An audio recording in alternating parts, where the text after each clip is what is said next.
வாழ்க்கையில் நீ சற்றும் எதிர்பாராத சம்பவங்கள் நடக்கும்போது, பல பிரச்சனைகளில் சிக்கிக்கொள்ளும்போது, வெளியே வர வழியே இல்லாதது போல உனக்கு தோன்றும். அதுவும் அடிக்கடி தோன்றும். ஆரம்பத்தில் நினைத்து பார்க்கவே முடியாத அளவிற்கு பெரிய பிரச்சனைகளாக தோன்றிய விஷயங்கள் எல்லாம் விடாமுயற்சியால் வென்று சாதனை படைத்தவர்களின் கதைகள் வரலாறு நெடுக இருந்து கொண்டே இருக்கிறது.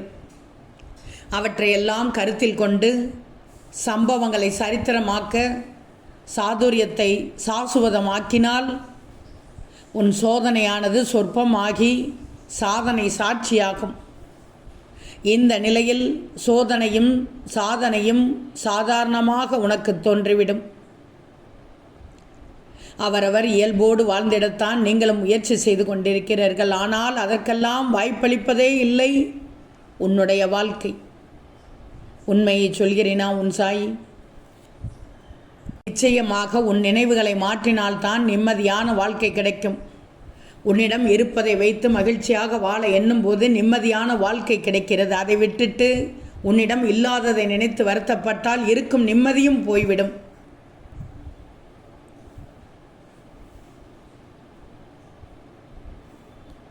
அரண்மனையில் பணிபுரியும் சேவகன் ஒருவன் எப்போதும் சிரித்தபடி மகிழ்ச்சியாக இருப்பதை பார்த்த அரசருக்கு அவன் மீது பொறாமை ஏற்பட்டது.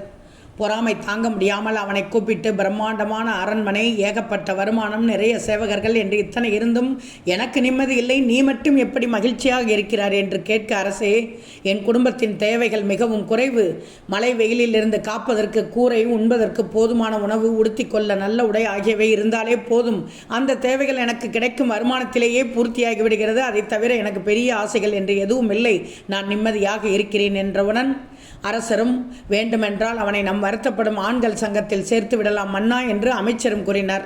அது என்ன வருத்தப்படும் ஆண்கள் சங்கம் என்று வியப்பாக அரசர் கேட்க, அந்த சேவகனின் வீட்டு வாசலில் 99 பொற்காசுகள் கொண்ட பையை வைத்துவிட்டு பிறகு என்ன நடக்கிறது என்று பாருங்கள் என்றார் அரசர். தன் வீட்டு வாசலில் இருந்த 99 பொற்காசுகள் நிறைந்த பையை இந்த சேவகன் ஒரு முறைக்கு பலமுறை எண்ணி பார்த்து சோர்ந்து விட்டான். இந்த பையில் 99 பொற்காசுகள் மட்டுமே இருக்கிறது, இன்னும் ஒரு பொற்காசு எங்கே போயிருக்கும் என்று எண்ணி அவனுடைய மகிழ்ச்சி, கலகலப்பு, சந்தோஷமாய் என கரைந்து போனது. இதை அறிந்த அமைச்சர் அரசனிடம், அவன் நம் வருத்தப்படும் ஆண்கள் சங்கத்தில் சேர்ந்து விட்டான் அரசே என்று கூறினார். இந்த கதையில் சொல்வது போல் உங்களுடைய வாழ்வில் அனுபவிக்க எண்ணற்ற விஷயங்கள் இருந்தாலும் கிடைக்கத் தவறிய ஒன்றிற்காக நீங்கள் தினமும் ஏங்கி வருந்துகிறீர்கள். இதை புரிந்து கொண்டால் வாழ்க்கையில் நிம்மதி, மகிழ்ச்சி குறைவில்லாமல் இருக்கும். முயற்சி செய்துதான் பாரேன். ஓம் சாய்ராம்.